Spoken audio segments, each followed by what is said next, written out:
We're here in the Students for Liberty Great Convention with Dr. David Kelley, the founder of Atlas Society and the Chief Intellectual Officer. Yes. Hello, Jan. We're very glad to be here at the conference and talking with you. He gave a talk on the similarities and differences between Rand and Hayek, or as he put it, friends or foes, and I guess to what extent. So I'm dying to hear his synopsis of the talk. Yeah. Well, as I was telling you before, the talk was itself a synopsis of two complex theorists and theories of political philosophy and all of philosophy, really.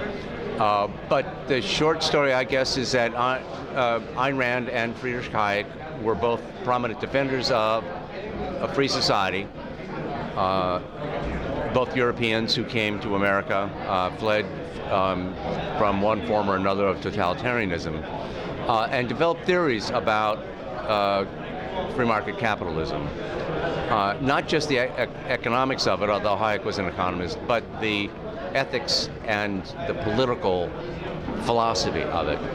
And there were certainly similarities in their views about, they were both individualists in terms of their political outlook, that society should be organized to allow individuals to flourish, free from government control or any effort to plan their lives from the top. However, if you look deeper as to why they held those views, what were the moral foundations that they cited, they were quite different. Rand was a moral individualist as well as a political individualist, meaning she believed in the individual's capacity to make his own judgments, to act independently, and believed that individuals should act for themselves. That is, she subscribed to the ethical theory of egoism, a very benevolent and long-term, long-range, enlightened form of egoism. But nevertheless, self-interest is, at the end of the day, is what your ultimate guide. Hayek did not believe in the power of reason. He thought had a more conservative view about the limitations of reason. Believed we should go more by tradition because our own powers of reason are so limited that we cannot really rely on reason to come up with an objective moral code or to act as individuals, act with full independence. We should follow the moral rules that have evolved in our society. And his argument against socialism, he criticized it, as Rand did, as an effort to implement altruism on a society-wide basis. Hayek said, at best, that would work in a small tribe. But his argument was not that there was anything morally wrong with altruism. It was just the limitations of our ability to understand how an economy works and to engage in the planning, society-wide planning, that would be needed to implement an altruist, all-for-all, totally socialist economy. But if we could do that, he would be happy with it. So he believed in altruism. Did he believe that the more you sacrifice yourself for other people, the better person you are?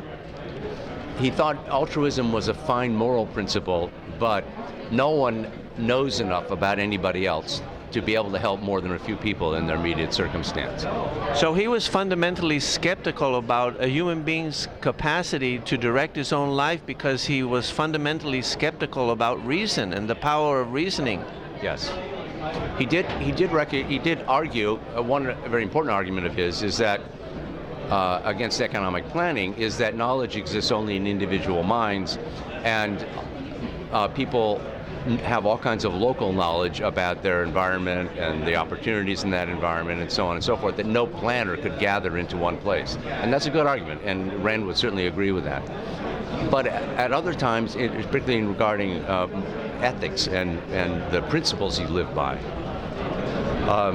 he said, no, that's not really knowledge so much as just habits that we acquire from being trained growing up in our society. Excuse me, did he think that his theory was derived from a habit, or did he create it? Well, that is a problem.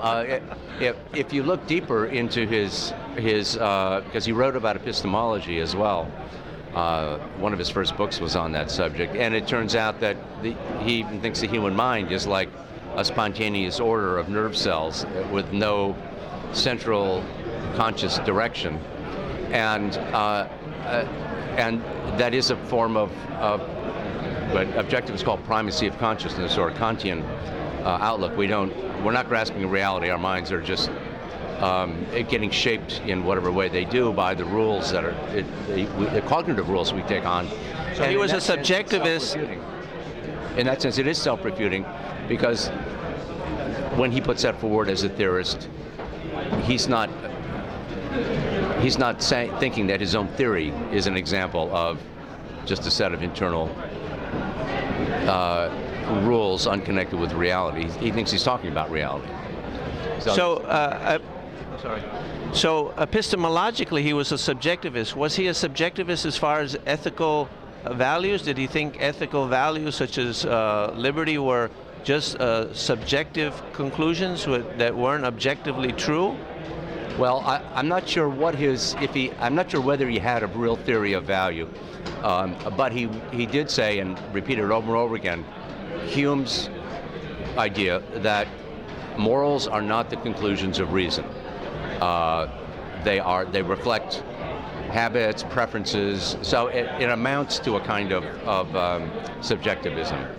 But he thought that certain rules of interaction were important for society to work, and that was all he could say, which is also Hume's view.